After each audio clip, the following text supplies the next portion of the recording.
कोई आरोपी नहीं बचेगा। हर आरोपी के खिलाफ कार्रवाई करनी पड़ेगी, चाहे वो कितना ताकतवर हो, चाहे मुख्यमंत्री का रिश्तेदारी क्यों ना हो, उनके परिवार का क्यों ना हो, चाहे वो कोई भी हो, जिसने अपराध किया उसको सजा मिलनी चाहिए।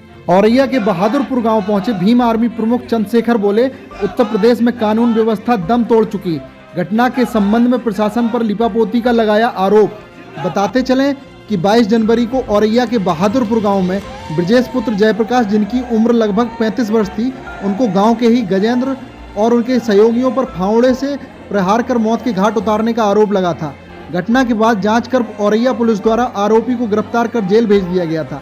उसके बाद पीड़ित की पत्नी द्वारा एक वीडियो जारी कर सोशल मीडिया एक्स के माध्यम से भीम आर्मी प्रमुख चंद्रशेखर को भेजा गया था, जिसमें पीड़ित की पत्नी ने चंद्रशेखर से अपील की थी कि वह दबाव में है, पुलिस कार्रवाई नहीं कर रही है, उसे चंद्रशेखर की मदद चाहिए।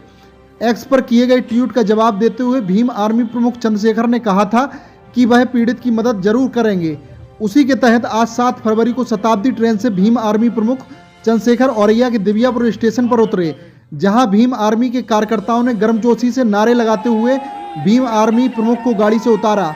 जिसके बाद चंद्रशेखर साहर थाना क्षेत्र के बहादुरपुर गांव पहुंचे, जहां पीड़ित महिला और उसके परिवारीजनों से चंद्रशेखर ने मुलाकात की। उसके बाद उन्होंने मीडिया को संबोधित किया।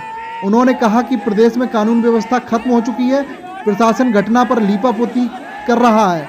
वह अधिकारियों से बात करेंगे और अगर कोई कार्रवाई नहीं हुई तो जवाब सख्ती से दिया जाएगा। नहीं, औरैया नहीं है हम बहादुरपुर में। और बहादुरपुर में हम इसलिए हैं कि बहादुरपुर में हमारे परिवार के एक व्यक्ति की हत्या हुई, और जिसकी हत्या हुई उसका परिवार डर के साए में है।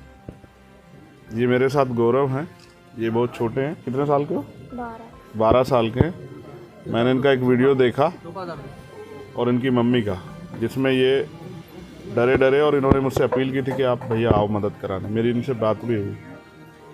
मैं ये समझता हूँ कि मैंने जब इस परिवार को सुना है तो वो इस डर में है कि हो सकता है उनके साथ कभी भी कोई घटना घट जाए, क्योंकि उनके पहले के अनुभव बहुत अच्छे नहीं हैं। और उन्होंने जो बताया 2012 में उनके फादर के साथ, जिनकी डेथ हुई, जिनकी हत्या हुई, उनके फादर के साथ और उनकी मदर के साथ जो संदिग्ध घटनाएं घटी, जिनका उनको शक है और उनको न्याय भी उस तरह से शायद नहीं मिला जिसकी उनको उम्मीद थी। और अब ये जो हुआ, मैं अभी यहाँ के अधिकारियों से बात करूँगा। मुझे लगता है कहीं ना कहीं कार्रवाई में कुछ ढिलाई बरती गई है। इस परिवार की सुरक्षा व्यवस्था भी मजबूत होनी चाहिए। इसके लिए इस परिवार के लिए परमानेंट सुरक्षा की व्यवस्था हो। कुछ हमारी मांगे भी रहेंगी, जैसे इस परिवार को एक उचित मुआवजा जो है वो मिलना चाहिए। इस परिवार को सशस्त्र लाइसेंस जो है, आर्म्स लाइसेंस की व्यवस्था सरकार कराए, क्योंकि अगर ये अपनी जीवन रक्षा नहीं कर पाएँ, कोई घटना हो जाए, कौन जिम्मेदार होगा? ये इनका अधिकार भी है।